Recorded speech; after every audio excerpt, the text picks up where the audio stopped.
Atheist Nomads, episode 237, Following Christ with Child Sacrifice. The podcast you're about to listen to includes cursing and talking about hoo-haws. Please be advised. Welcome to another episode of Atheist Nomads. I am Dustin. Joining me is Lauren. Otherwise known as the boob. Yep. Kylie is currently attached. So she is good. Yes. All is bright with the world. And we are joined by... Oh, I'm Aaron. And joining us is Aaron. We are joined by? Yeah, that just sounds weird. Joining us? We are joined...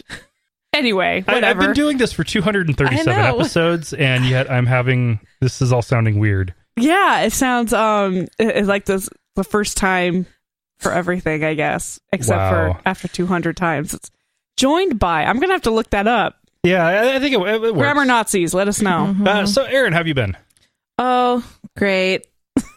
Still looking for a job. That was flat and unenthusiastic. Oh, I know. I'm tired.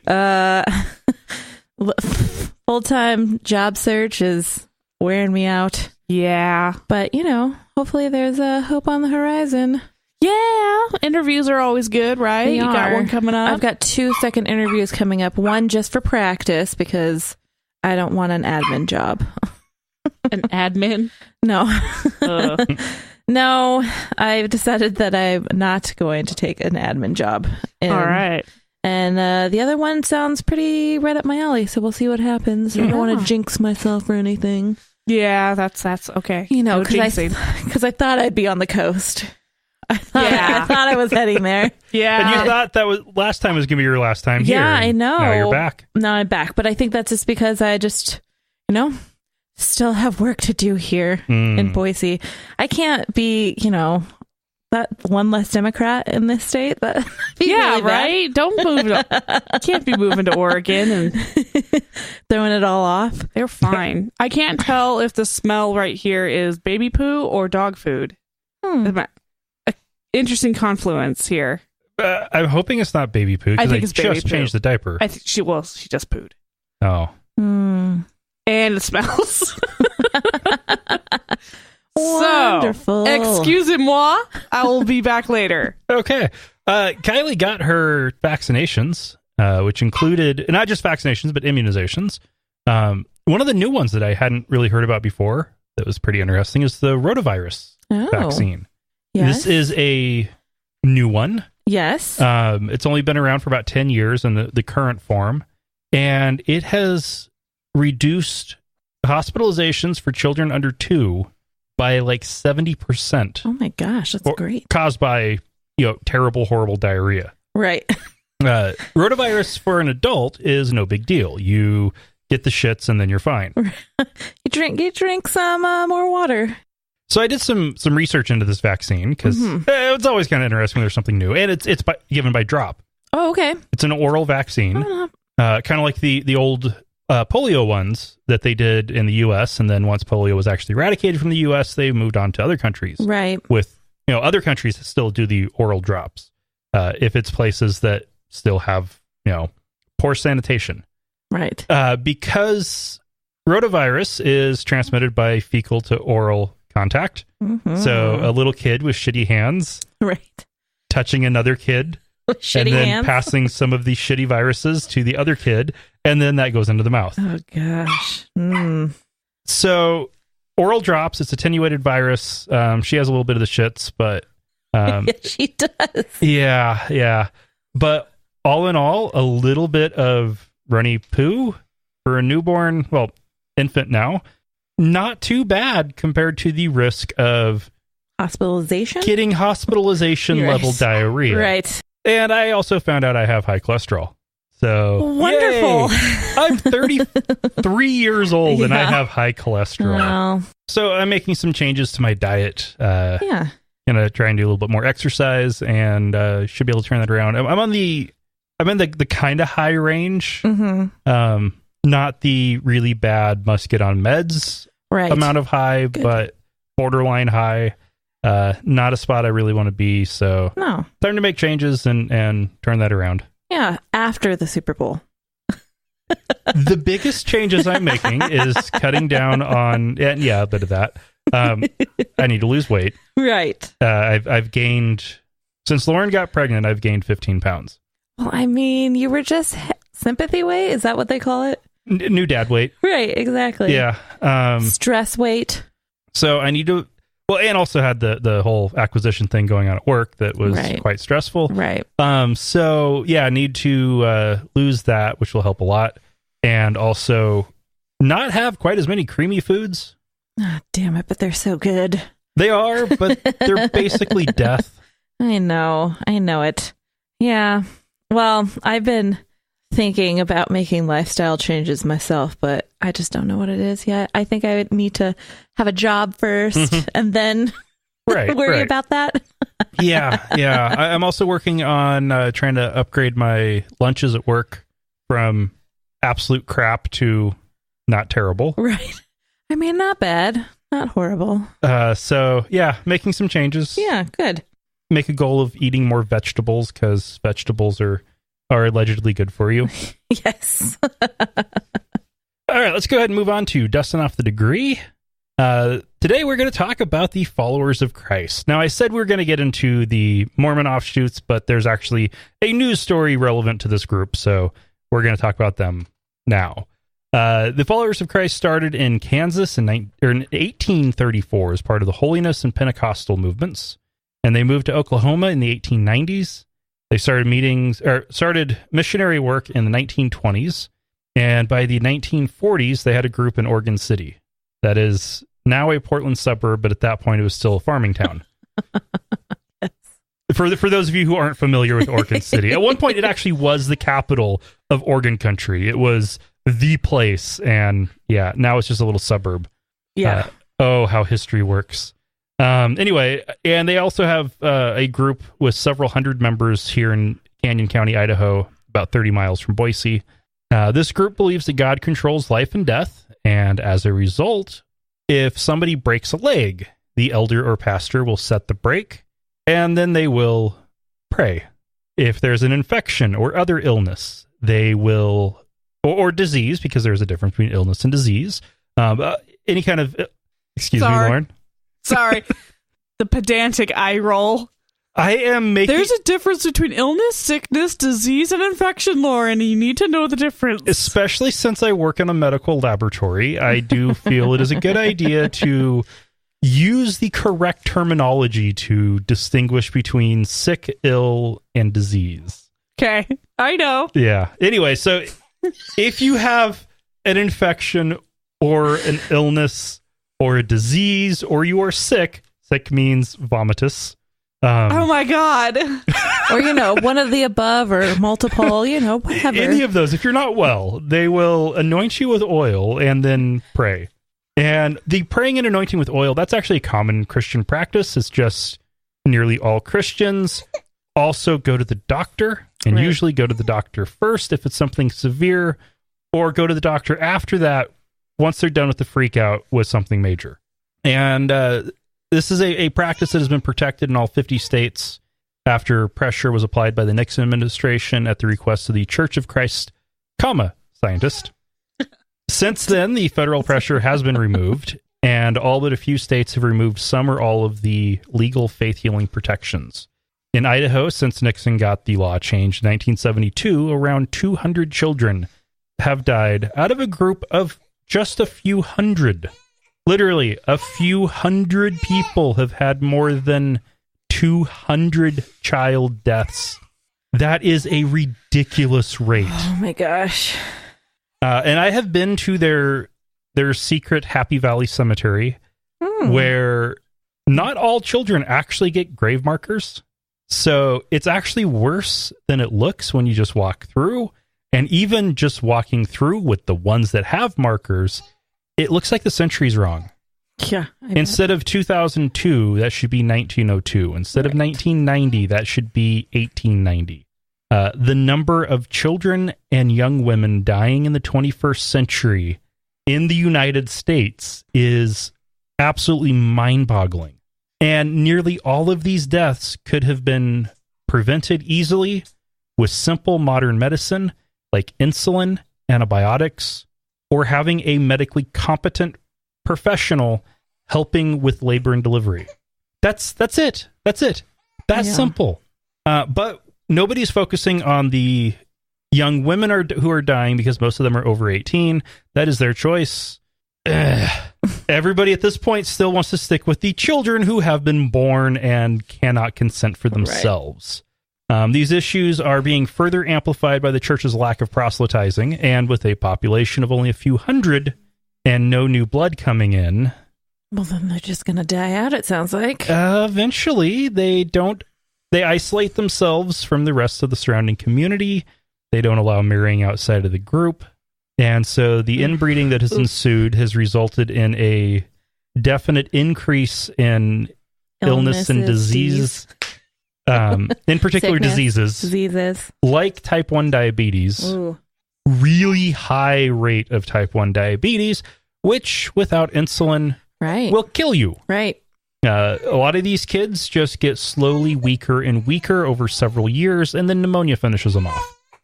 Carly is very unhappy about that. Yeah. The children who survive obviously aren't allowed access to birth control, and so they usually get pregnant, and probably also not getting any sex ed. They usually get pregnant around 15 or 16, drop out of high school, get married, build a house on family property, and work at a family business. Anyone who takes their sick child to a doctor would be shunned by the group, thus leaving the young family unemployed, homeless, and poorly educated. So they can't leave. Right. They can't take their kid to the doctor or they will starve. Yeah. Sounds like a cult. They're trapped.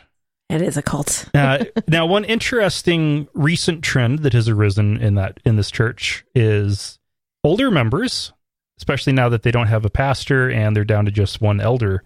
The ones who have had children die, they've already proved their faith, thus guaranteeing their salvation. So they're getting medical care. Oh.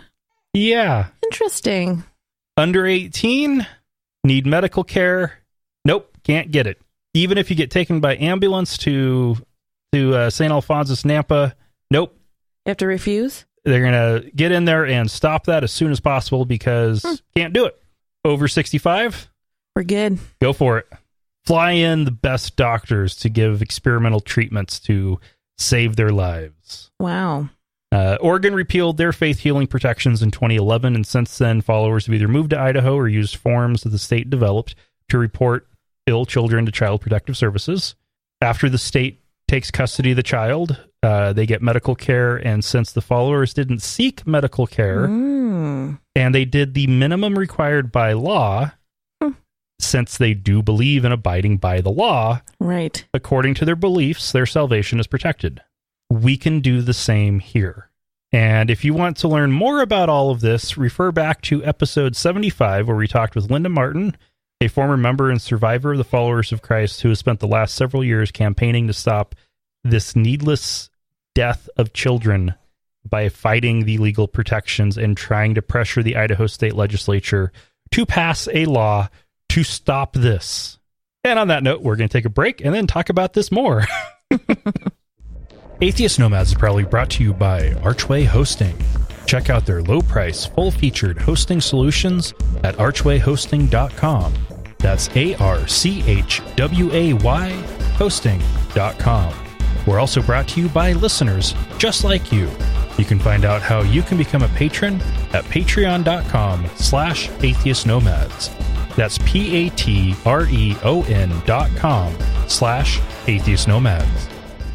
Idaho State Representative John Gannon, Democrat from Boise, has once again drafted legislation that would remove the faith healing protections for medical neglect cases in Idaho.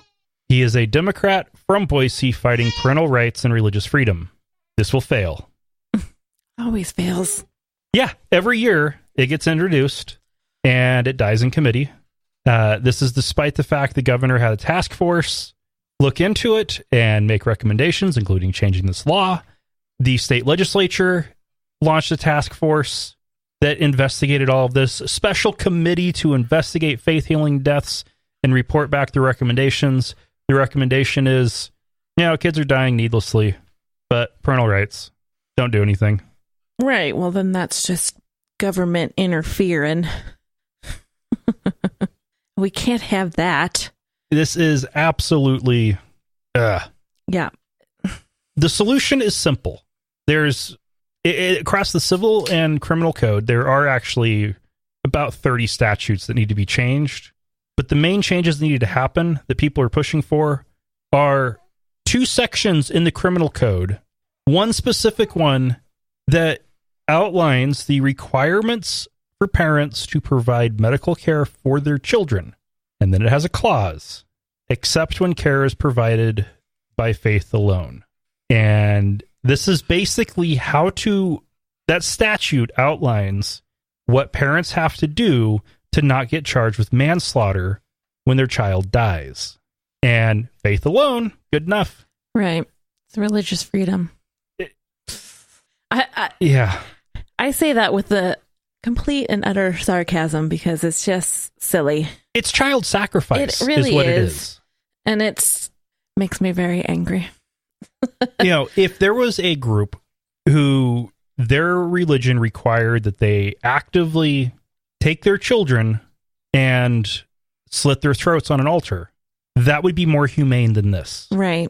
But that's just too blatant and outright. So yeah, that would be murder. Right. If a group was doing that and it was their deeply held, sincere religious beliefs that they had to do that to satisfy the gods, right, they would still go to prison. Haven't there been cases here though where parents have gone? Or is that Oregon? Sorry, sometimes on my Facebook feed I get like 2 things and I can't remember if it's the Statesman or if it's Oregon. But yeah, I for some reason thought here in Idaho there was some case, but maybe Oregon keeps on having cases where either it's followers of Christ or similar groups where their kids die and they didn't report it and they are going to prison now. Now, there's an American former Scientologist turned self-styled archbishop, a British hippie and former drug addict who killed his girlfriend in a car accident and is now living in Thailand, and a Northern Ireland doctor who specialized in alternative medicine and lost his license. And what do all 3 of these people have in common? They promote the use of pH Health's Miracle or Master Mineral solution. What is this? What is Well, we'll get there. Okay.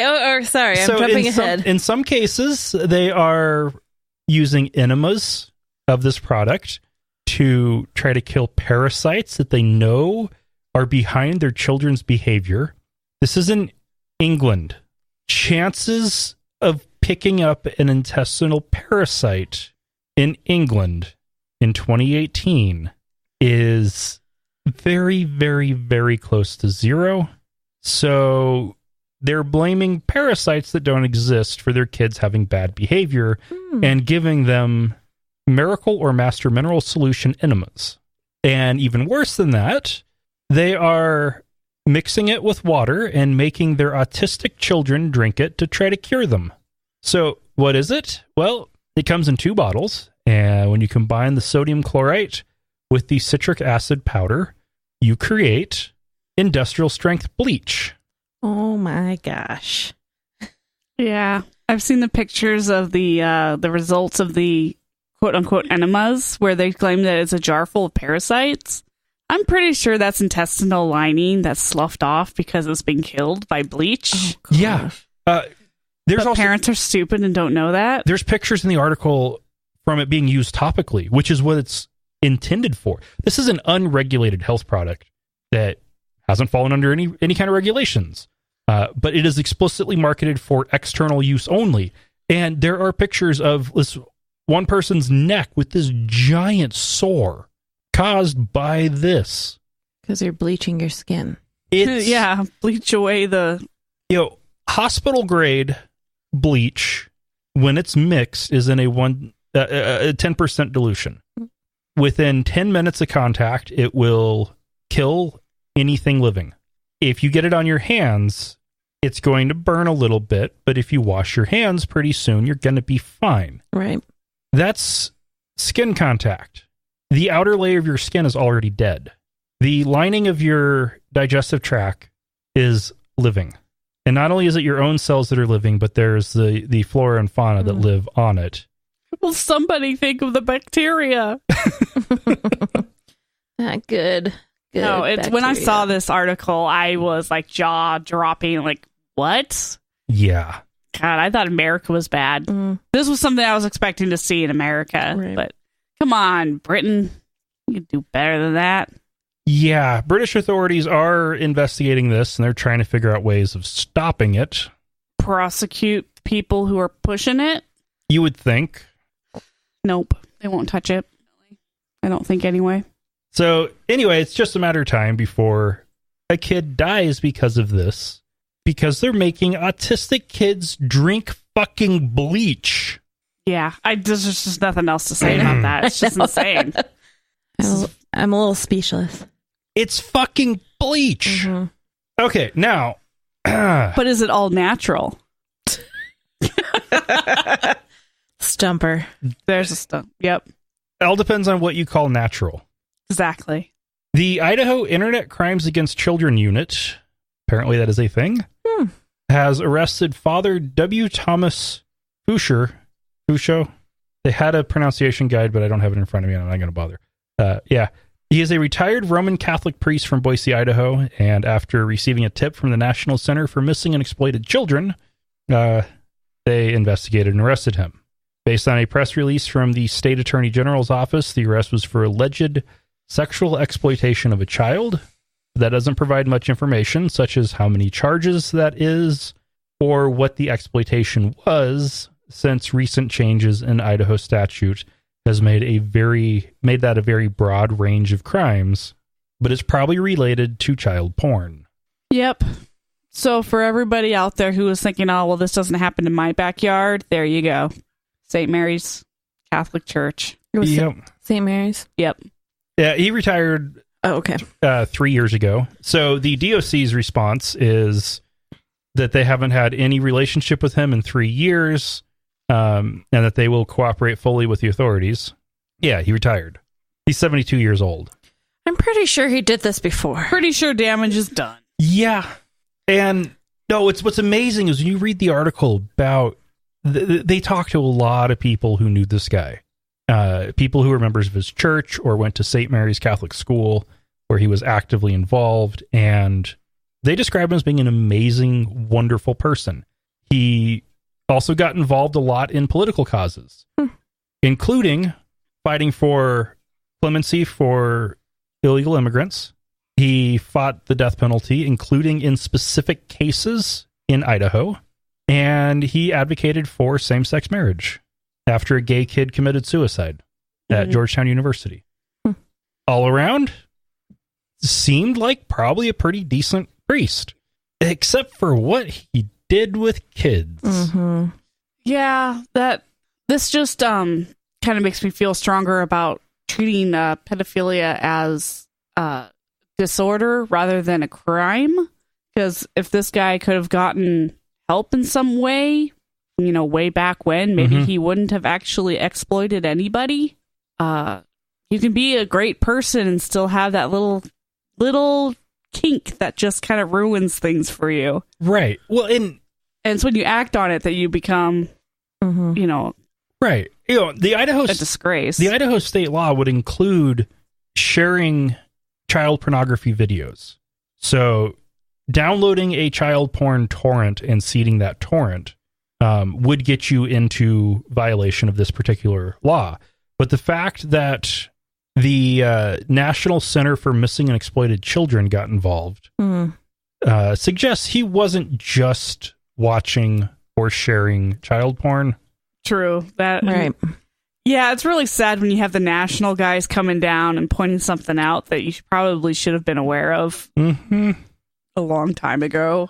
Yeah. So, and we are in favor of treating pedophilia as a disorder that needs treatment, not punishment. We are not in favor of the exploitation of children. That is a very different thing. No, this guy... having pedophilia is different than acting on it. And it's the acting on it is where the problem comes in. Yeah. Surprised they didn't just move him.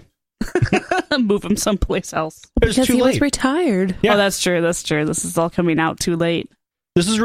Now, okay, what we know so far, he was retired and word got to the authorities, not word went straight to the church. Right. We don't know what has actually happened. There aren't details that are being released.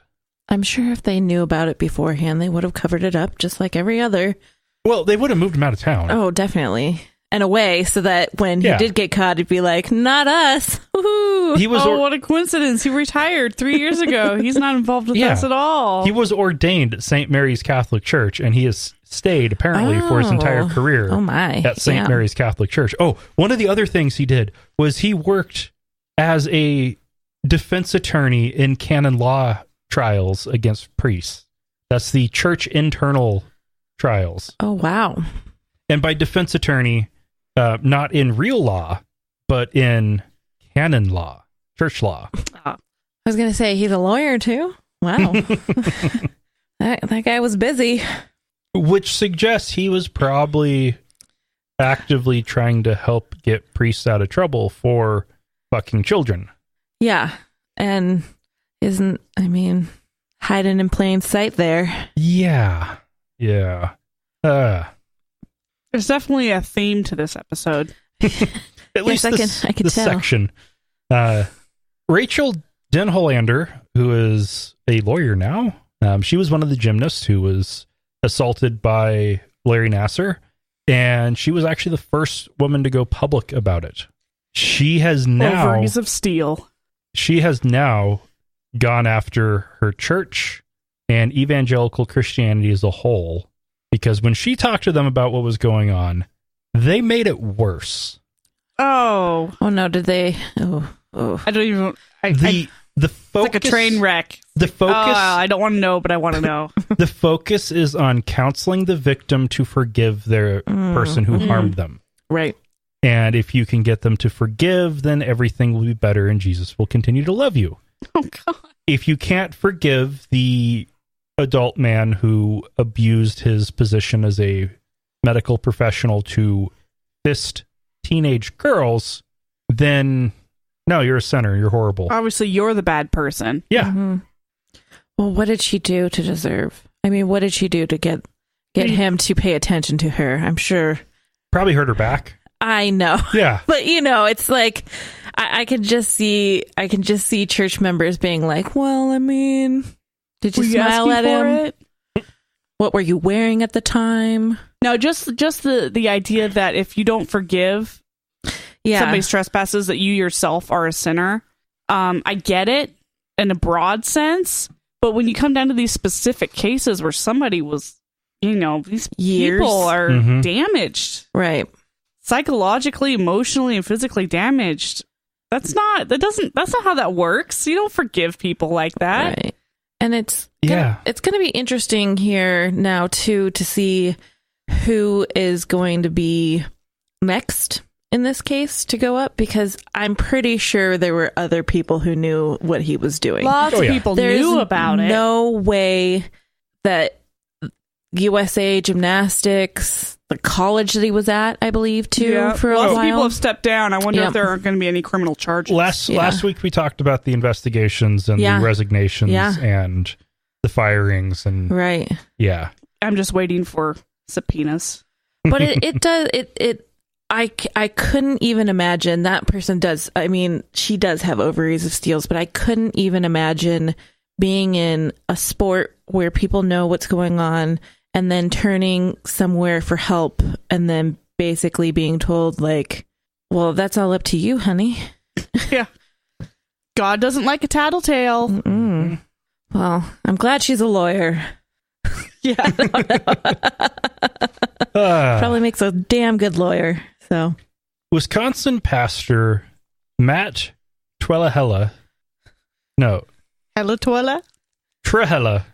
founder of Missionaries to the Preborn, recently wrote, when we are asked what the punishment should be for women who have had illegal abortions, we should unashamedly respond, whatever the penalty is for murder in the state where it takes place. This is in his How to Talk to People About Advocating for the Abolition of Abortion. Right.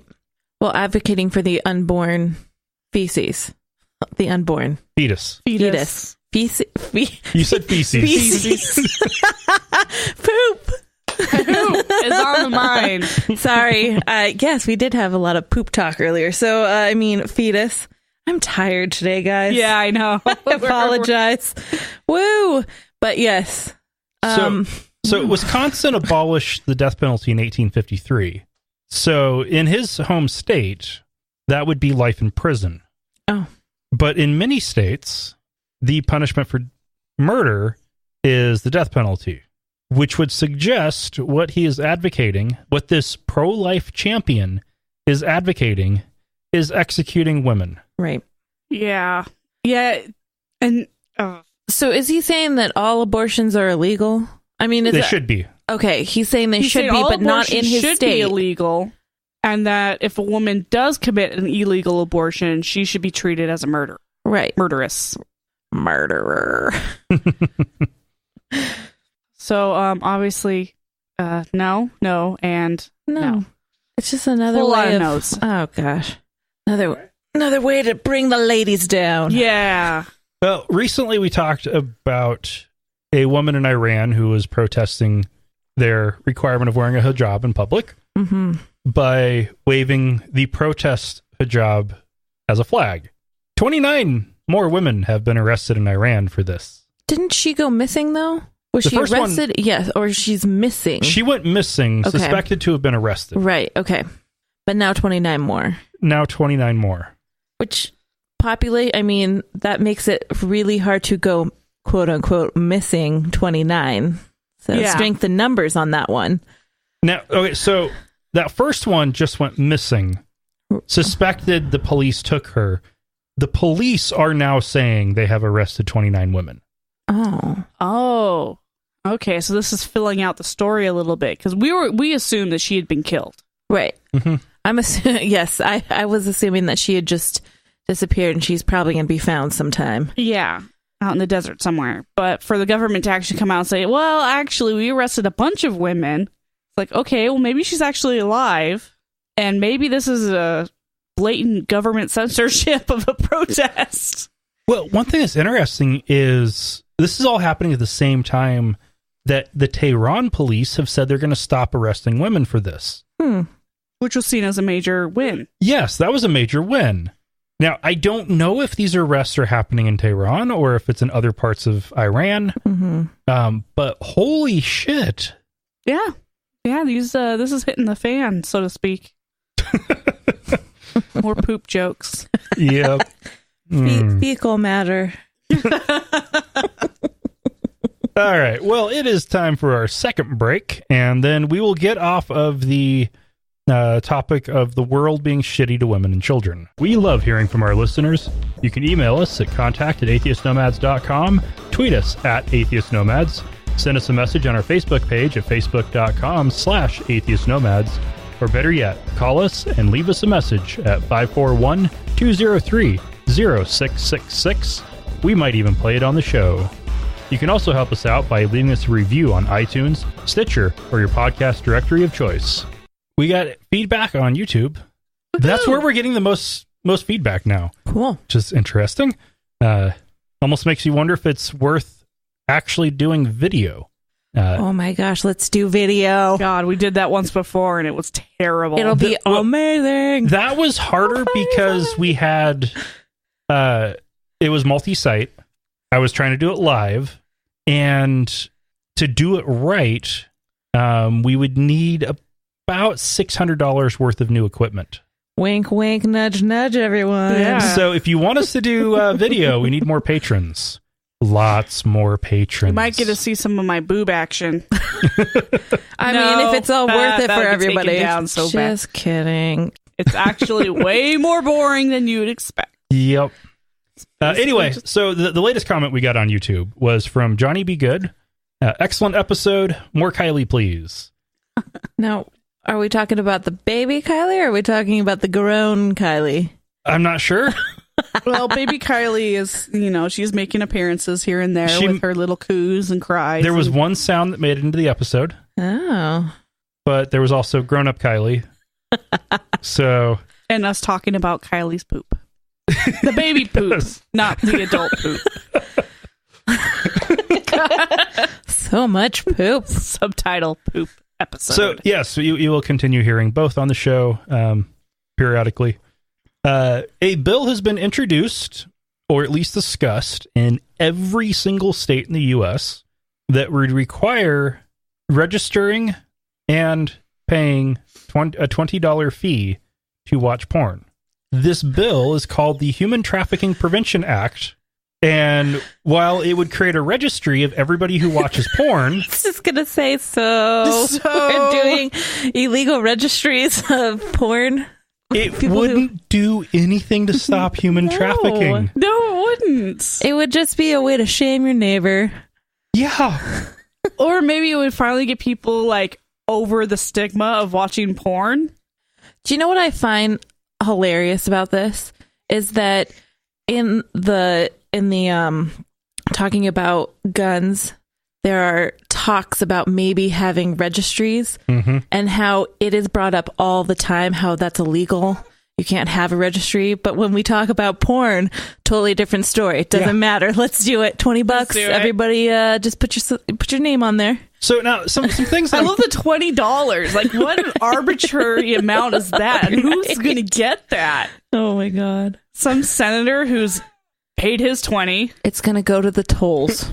The toll roads. Now, part of the problem with this bill, other than the fact that it is stupid and absurd and ridiculous and misnamed, and deceptively named, right? Legislative official is exempt from the $20, because we all know the way this would work is your ISP would put you on a no porn list by default, and to get access to porn turned on would require registering and paying $20.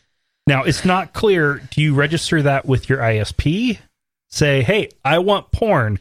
Here's $20. God. Or is this... Because if that's the case, I could imagine some of the big ISPs actually pushing for this. Right. Because, Comcast gets to charge everybody an extra $20. That's what when I first read this, that's what I was thinking too. I'm like, wow, CenturyLink and Cable One and Comcast and whoever else out there, they're gonna get some more money. But I would suspect it'd be more, you have to fill out a government registry, right, and then pay them $20 and then provide like a porn token you get from the state to your ISP. A badge. Hey, here's my porn token. I am a registered porn watcher. Got a sticker on your car. Yeah. But these are the details that are not worked out with this. Mm-hmm. That's because it's ridiculous. It's completely unworkable. No, it's stupid. And who put this up? Oh, poor Utah. Was it? The group behind this is... Flood their email with porn. I want to know who's backing this up. It is conservative Christians, obviously. Well, Jesus does not want us to watch porn. Nope. But we will all do it. Which is funny, because like you said, it has nothing to do with stopping or controlling human trafficking. I mean, that happens everywhere, all the time. Yeah. And it doesn't seem to just go away. I mean, Boise's inundated with it all the time. Though, how many Asian massage parlors do they need to shut down before people figure out what's going on? Okay, so the guy behind it is Mark Servier. He's been using the alias Chris Servier, or Chris Sevier, the different last name spelling as well, to contact legislatures. And he is a disbarred attorney and has sued numerous major tech companies, blaming them for his porn addiction. Oh, okay. No. Oh, my God. Oh, that's so perfect. Oh, yeah. So, he paid his $20. He also sued states for the right to marry his laptop. Oh, wow. Goodness.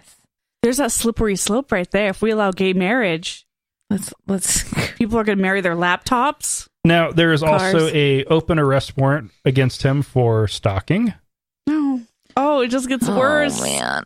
He also has some convictions against him. Mm-hmm. I'm guessing also for stalking. Or porn. There's no crimes around porn. Child porn. I don't know. No, because then he'd be on the registry. Yeah. Oh, that's right. The actual registry. Right. The real one. Yeah. Yeah. Oh man, this is just hilarious. This guy's a mess. I was thinking it didn't sound like a group. This sounded like one person's idea. Right. And they managed to get a few other people in on it. But yeah, so this guy's just... I feel like he goes to like Sexaholics Anonymous. Right. And he was like, you know what would be a good idea so that it would deter people from getting addicted to porn? Making it $20. Making it $20. So this also... I mean, you wouldn't pay $20 for porn, would you? It's like, dude, that's my like monthly subscription. It probably is, easily all tied to, including some of the language in the bill, definitely suggests this is all tied to the belief that sex addiction and porn addiction are things. Right. They're not. Those are not. There is no diagnosis covering either of those. It's usually some kind of compulsive disorder. Yeah, problems. Yes. So I mean, still needing to go to therapy. Yeah, but sex addiction is not a thing. Porn addiction is not a thing. What these are is a way for Christians who are sanctified by the blood of Jesus, meaning not only are they forgiven of their sins, that's the justification part, they are going through the process of sanctification, which means they can't commit sin. They have a disease. They have addictions. Is it an illness? And are they not well? And you have to blame the dealer for the addiction. Right. And if you can blame the dealer, then it's not your fault. You're fine. No, you just have a compulsive issue and bizarre beliefs that are unnatural and make you live a conflicted life where you feel bad about being an otherwise perfectly normal human being. You're inundated and bombarded with mixed messages. Yeah, because from my perspective, all it does is make you go underground with all this stuff, which just makes it worse for everybody. Mm-hmm. Just say open. Just let's be open with our freakiness. Go ahead, put that sticker on your car. Oh, man. I watch porn. I paid my $20. And if you want to actually discourage hold on. When you think about how much money porn makes in just the United States, I know the conventions that they throw, it is insane how much money goes through that. It's $20? Where did he come up with that? It's billions. Right. Where did he come up with $20? He's like, that seems like a feasible amount for people to pay. It might be a little high for some. Old man who's used to like paying 25 cents for moon pies, and it's one of those. What it is if you create a system like that, especially if it's government run, you have to be able to fund the running of the system. So $20 registration fee, of course, don't know, is it $20 each time? Oh. Is it $20 a year? That would add up. Is it $20 one time only to get on the registry of porn consumers? Are you trying to say that I might have to get several porn tokens every time I go to us? Oh God, it'll be like when people decorate their garages with license plates, their old license plates will just be the old porn stickers, their annual porn stickers. Oh, what this would end up doing would be causing a skyrocketing of hard drive prices. Terabytes and terabytes and terabytes. Because, you got that token, which means this weekend you can't stop watching porn, so download everything you can. Sorry, honey, I can't have the kids this week. Yeah. I feel like that is making it so that addiction would be on the rise as opposed to lowering it. Goodness. Hilarity. Yes. This bill is unconstitutional. Mm-hmm. It is ridiculous. It is absurd. It would die in court if it ever passed in a state. And if it were to survive all of that, there is no way it could actually work. Yeah, right. That's not how the internet works. Can we guess which states would pass it? Idaho. Utah. Yeah. Actually, I don't think Idaho or Utah would. I don't think they could afford to. No, it's true. I think it would just not get on the schedule. Utah, they did a non-binding resolution declaring porn to be a public health problem. Well, right, because they are the number one porn but that is meaningless. Consumers in the United States. Yeah. Mainly because of the shame base behind it. It's completely meaningless, which would mean that every member of the Utah legislature who voted for that would feel better about his BDSM and gay porn that he watches. Because he'd feel like he's doing something meaningless that doesn't actually make it harder for him to watch the ridiculously disgusting and kinky porn that he watches every day. Well, and let's just There we go. Let's do a tier system. Let's do $20 for your basic smut. And then you up it for like the more kinks and the grosser the content. Hey, but come on, guys. Like, that's general sweeping. Porn is porn. You're free to view whatever you like as long as children are not involved. You bleeding-hearted liberal. I know. Get as kinky and dirty as you want. Well, speaking of kinky and dirty, let's talk about the Trumps. Burn. That's a great segue. So, you made Kylie cry with that one. No, not the Trumps. I have been kind of semi-intentionally not paying any attention to the State of the Union. But Eric Trump was watching closely, and he took issue with the Democrats. Last night, I was focused on the Democrats, and I honestly think they're scared. If I look around the room, they don't have that message. They don't have the personality to go against him. They were sitting there. They looked, quite frankly, defeated. I thought it was really interesting. I mean, they didn't stand for anything. When they said, "In God we trust," when my father mentioned, "In God we trust," the guiding principle of this country, no one stood. Okay, so what was it that Trump actually said with that part? The elder Trump. We know that faith and family, not government and bureaucracy, are the center of American life. The motto is "In God we trust." Yeah, I wouldn't clap or stand for that. That's not it at all. That's not American principles. That's not the center of American principles. Whatever happened to life, liberty, and the pursuit of property? Excuse me, happiness. Slip. I like how he says, like, oh, they look defeated. No, they're probably like, I could be at home watching porn right now, but instead I'm listening to this Cheeto with hair. What do you think Ginsburg was doing not at the State of the Union? Good old Ginsburg. Oh, my goodness. Yeah. And I just want to know... history class? I mean, I feel like we all got the general principles, even if some of us did get it in Idaho. Like, I'm pretty sure I've been in my church and state has been drilled into my head as two separate entities for the longest time. So, well, in Fox News, this was on Fox and Friends. What a surprise! Yeah, they had a montage of Trump saying things that got applause, and every single one of them, no self-respecting person could stand for, because it wasn't the standard brouhaha that you get, that every president includes in the State of the Union to get everybody standing. America's great. Right. He made the jabs and everything. Even when he talked about unemployment, he had to talk about unemployment for Latinos and for African Americans being the lowest in the country. This is what he does. He's a PR guy for himself. Right. And if you don't agree with him on that, you're not going to stand up. He talked about the flag and the national anthem and why you should always stand for it. I mean, way to be... Every single statement. Yeah, every Republican stood and clapped and cheered.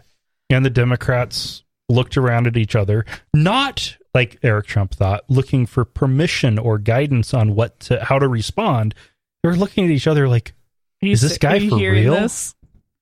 Are you hearing this? Well, oh my God. They're actually just counting on the bets that they placed before. I'm sure they wanted to make it into a drinking game. That would have been fun. Oh my God. They all have these little straws hidden in their suit. Yeah. Trump bingo. Oh my Trump gosh. bingo. Okay, flag, check. National anthem, check. The blacks. Latinos, check. Did you see God, that meme going check. around with the Democrat side where that guy almost stood up, but he looked around and then he decided not to stand up because no one else did? And that has been going around as proof that Democrats are just mean and bullies. Oh, Yeah. Yeah. Not like they were wow. for, the whole Obama administration. Right. I'm just thinking, what? Because I had a friend at one point in time when Obama got appointed president the first time around who posted a picture of Hitler. Elected, yes, excuse me. Elected the first time around. Posted Hitler's picture and was like, our president. And I was like, well, don't you believe that's a little bit of a stretch? And then, by the way, she was also and is still in the military, which is illegal. Aww. You can't do that. That's your boss. yeah. Yeah. Like, you're under different principle. Like, you're under a whole different umbrella there, friend. But we had this whole thing and she got really upset at me and she was like, well, I took it down for you. And I was like, no, that was my whole point. Aren't you excited that you live in a country where you don't have to take that down and you aren't going to have someone at your door immediately taking you out because you just did that? That's my point. And she's like, well, I took it down.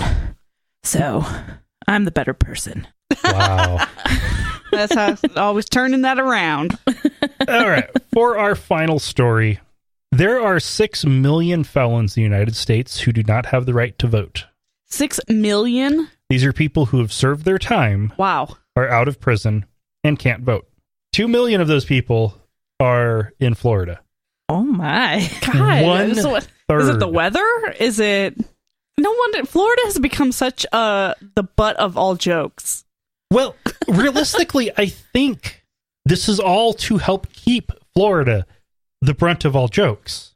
Florida's system of reinstating voting rights for felons is 1 4-person clemency panel, and the governor can veto every request.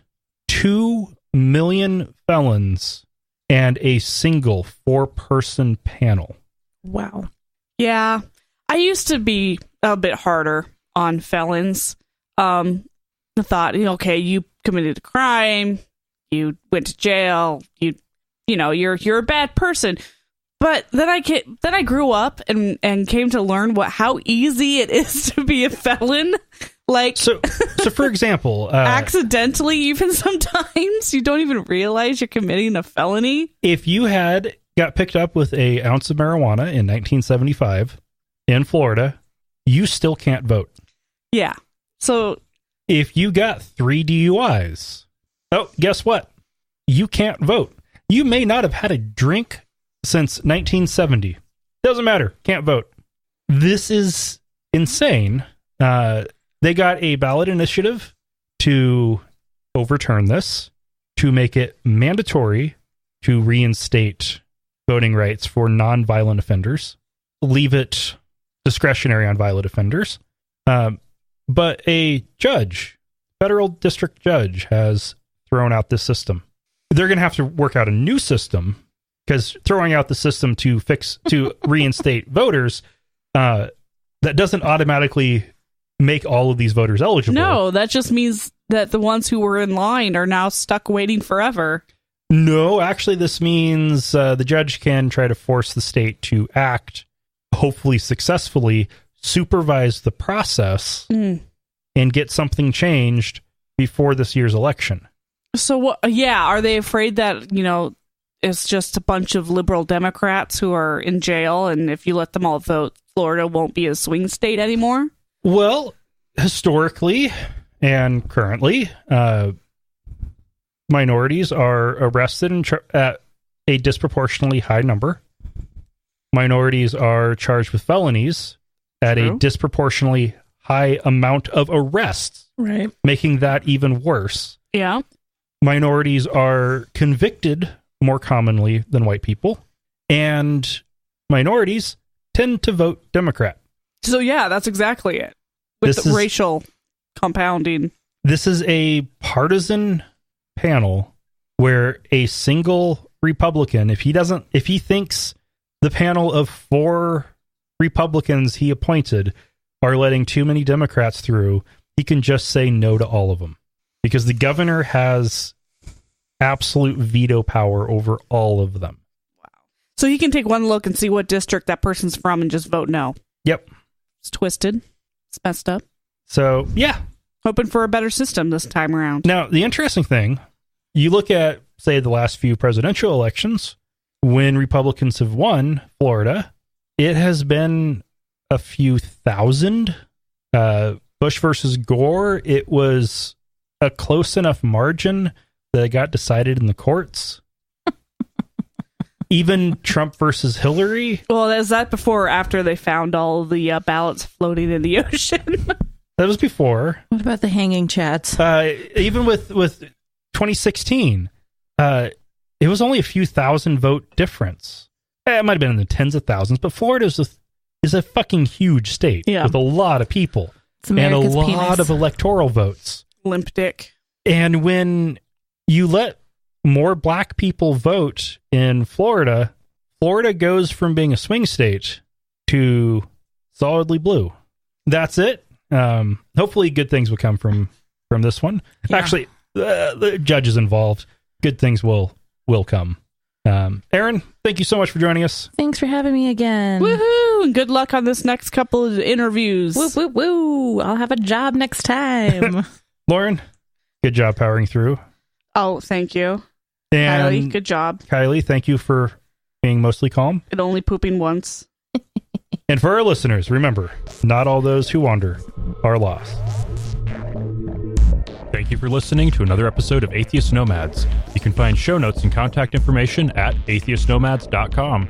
Follow us on Twitter at Atheist Nomads, and like us on Facebook at facebook.com/Atheist Nomads. Please subscribe to the show in iTunes, Stitcher, or your podcatcher of choice, and while you're there, feel free to leave us a review. Theme music is courtesy of Sturdy Fred. Until next time, this has been the Atheist Nomads.